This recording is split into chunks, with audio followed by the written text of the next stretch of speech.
За здоровую конкуренцию и честные рыночные отношения в республике борется региональное управление Федеральной антимонопольной службы.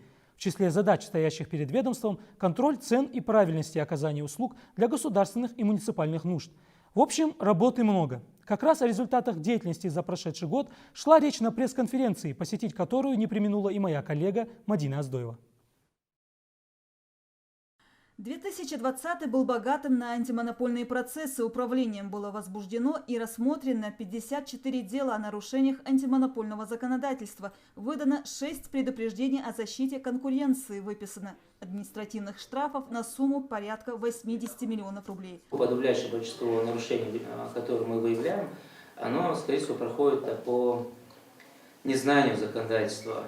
Потому что они моментами исполняются, применяются и дальше идут. Но есть, возможно, конечно, решения, которые приняются и по знанию, и специально делаются.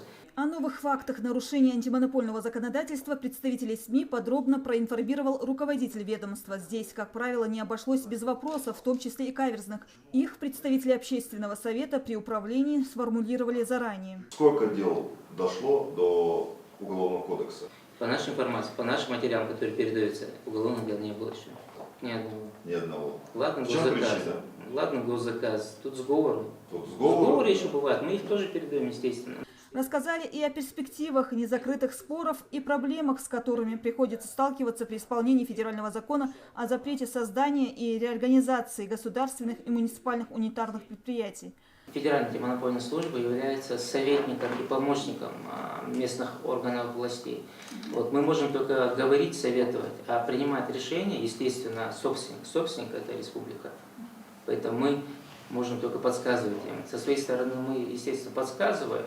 Поделились с журналистами подробностями наиболее интересных дел, которые рассматривались в региональном УФАС. Особо выделили разбирательство в отношении ПАО «Россетек Северный Кавказ». Хозяйствующему субъекту был выставлен счет за потребленную энергию на сумму более 24 миллионов рублей, а также в отношении Минздрава по исполнению так называемого ковидного контракта, а еще Минстрою республики по факту установления технически невозможных сроков строительства объектов.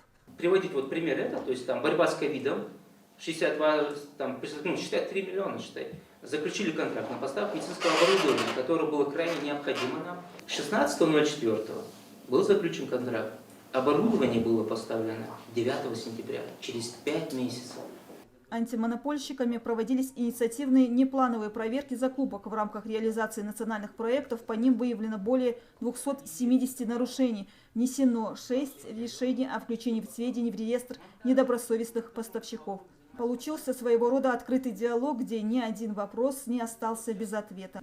Мадина Оздоева, Багаудин Нальгиев, Мадина Мартиева, Вести Ингушетия.